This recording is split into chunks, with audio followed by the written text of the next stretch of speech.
Gusto ko po sanang humingi ng advice kung paano ba namin mapapakulong ang tatay namin kahit hindi siya nananakit ng pisikal. Dahil kung hindi siya makulong ay baka ako ang makasyuktay sa kanya sa lalong madaling panahon. Tawagin niyo na lang po akong Tepoy, bunso sa 5 magkakapatid. Ako po ay 19 years old na taga Bukidnon. Ang sulat daw pong ito ay tungkol sa kanyang ama na walang kwenta at tungkol din sa kanyang ina na bumubuhay sa kanilang lahat. Nung bata pa daw si Tepoy ay papas girl daw siya, pero palagi niya daw nakikita na nag-aaway ang kanyang mga magulang. 4 na taong gulang pa lang daw siya noon na nakita niyang pumasok ng bahay nila ang kanyang mama na isang guro at sinabunutan daw agad ng papa niya. Hindi niya raw alam kung ano yung rason kung bakit ganun na lang daw sila mag-away noong mga panahon na yun. Basta ang alam niya lang daw ay laging galit ang kanyang tatay dahil sobrang hirap daw ng kanilang buhay at puro problema. May isang araw din daw na hilaw na saging lang ang kanilang kinain, hiniwa lang daw po ito at nilagyan ng maraming tubig para maging lugaw. Kaya palagi daw pong bukang bibig ng kanyang tatay na magsitigil na silang lahat sa pag-aaral. Yung 3 nakakatandang kapatid daw kasi ni Tepoy ay college na at yung isa naman daw po ay high school.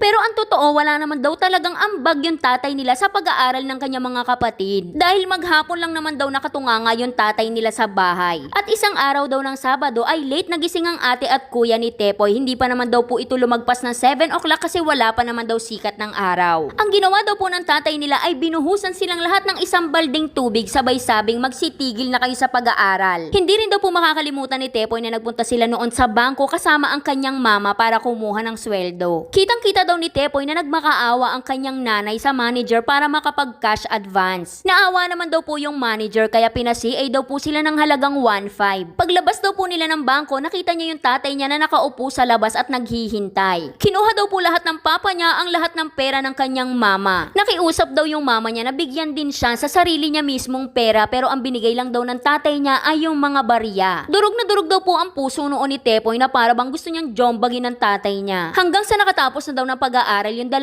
ate ni Tepoy at nagtatrabaho na sila bilang guro sa isang private school sa Misamis. At yung kuya niya naman daw ay nagtatrabaho sa isang pabrika na 3 oras daw ang binabiyahe nito simula sa Bukidnon. Madalas daw sila doon kapag summer at nagrerenta daw sila ng isang matutuluyan malapit sa pinapasukan ng kanyang mga kapatid. At kada araw daw ng sweldo ng kanyang mga kapatid ay hinihingan daw to ng pera ng kanilang tatay para makapagtalpak. Pero hindi daw nila madalas mabigyan ng kanilang tatay kaya lagi daw po itong galit. Pinagsasabihan daw sila na hindi marunong lumingon sa mga magulang. Samantalang wala naman daw talagang ambag ang tatay nila at sobrang liit lang daw ng sahod ng kanyang mga ate. Hanggang sa nalipat daw po ng trabaho yung isa niyang ate pagbalik nila ng probinsya, naging DepEd teacher na daw po ito. Yung isa naman daw po ay nasa private school sa isang katolikong paaralan kung saan nag-aaral si Tepoy. Medyo nakakaluwag-luwag na daw sila noong mga panahon na to dahil public teacher pa rin naman daw ang mama niya. Pero yung nanay niya daw po ay baon pa rin sa utang. Pinaayos daw po ng kanyang ate yung bahay nila at sa hindi inaasahang pangyayari nalaman daw po nila na yung nanay nila ay may cancer. Stage 2 breast cancer kaya dali-dali daw po nilang pinaoperahan at pinakimotherapy. Nag-loan daw po yung ate ni Tepoy ng malaking halaga para matustusan ang pagpapagamot sa kanilang nanay. Medyo nahirapan daw po sila dahil 6 na sessions daw po ang chemotherapy ng nanay nila at yung isa ay nagkakahalaga ng 25,000 pesos. Hindi pa raw kasama doon yung mga pamasahe at iba pang gastusin papunta ng Misamis. Habang pinapagamot daw nila ang kanilang nanay ay nangangaliwa naman daw ang tatay nila. Isang beses daw po na sinundan ng nanay nila ang tatay nila na kasama ang kabit. Hindi raw po ito alam ni Tepoy dahil nasa paaralan daw po siya nung panahon na ito. Ang binanggit lang daw ng nanay ni Tepoy sa kanya ay sinabihan daw nito ang kanyang tatay na sana ay masyoktay na. Cancer survivor na daw po yung nanay nila ngayon at may iniinom na lang na gamot na nagkakahalaga ng 200 to 500 kada araw. Swerte na lang daw kung mabili pa yung nagkakahalaga ng 200 dahil hindi raw po marunong magtago ng pera yung nanay nila. Dahil ang katwiran daw po ng nanay nila pag tinago yung pera ay kukunin lang to ng kanilang tatay at mauubos lang sa sugal. Ngayon po ay magse-second year college na ako at palagi niya pa rin akong pinagsasabihan ng mga masasakit na salita out of nowhere. Palagi ko na lang pinapantasya kung paano ko siya susyoktayin. Maging sa pagtulog niya ay gusto ko siyang puntahan sa kwarto niya at pagtsatsatsaksakin. For sure hindi lang ako yung may galit sa kanya, alam kong lahat kami. At yung galit ko ngayon ay willing na akong makagawa ng kasalanan, mawala lang siya sa buhay namin. Gusto ko lang sanang makahingi ng advice kung ano yung dapat naming gawin. Lagi kong sinasabihan si mama na tumakas na kami. Pero palagi niya namang sagot ay kahit na anong mangyari kami pa rin naman daw ang pipiliin niya. Pero ang reality wala naman talaga kaming magawa kaya minsan naiisip ko na deserve din natin kung ano yung mga tinotolerate natin. Hanggang dito na lang Ate Charis. Medyo mahaba talaga yung sulat ni Tepoy pero pinaiksi ko na lang ng bahagya. Marami pang eksena na sinasaktan siya ng pisikal ng tatay tatay niya. Siguro may choice ka naman na umalis, kaya lang baka hindi mo maiwan si mother na kasama yung tatay mo. Ang maipapayo ko lang sa'yo, wag mong hayaan na magtagumpay yung galit na nabubuo sa puso mo. Kagaya ng sinabi mo kanina na handa ka ng gumawa ng kasalanan, mawala na lang sa buhay nyo yung tatay nyo. Dahil makaganti ka man sa lahat ng mga kasamaan niya sa inyo, sa huli ikaw pa rin na magiging talo. Masasayang yung buhay mo, magagalit pa yung pamilya mo sa'yo. Choice din naman kasi ng nanay mo na hindi iwanan si Paji kahit gaano kasama yung kanyang ugali. At tama yung sinabi mo kanina na we deserve what we tolerate. Pero ikaw may choice ka pa dahil malapit ka nang makatapos ng pag-aaral at kapag kaya mo na, pwede ka nang bumukod sa kanila. Nasa nanay mo na lang yan kung sasama siya sa'yo o hindi. At para sa mga gustong sumulat upang ipakwento ang kanilang pinagdaanan, dito lang po yan sa ating Facebook page na Saycarp. Huwag kalimutan mag-follow para updated ka sa mga chismisan natin araw-araw. Kaya graduate ka na, Vanessa Mayo Portugal, Stephanie Makasabuang, Denise Joyce Mejia, Jean Fabian Labastilla. Kaya yun lang. Like and share para alam mo kung ano ulam namin bukas. Bye-bye!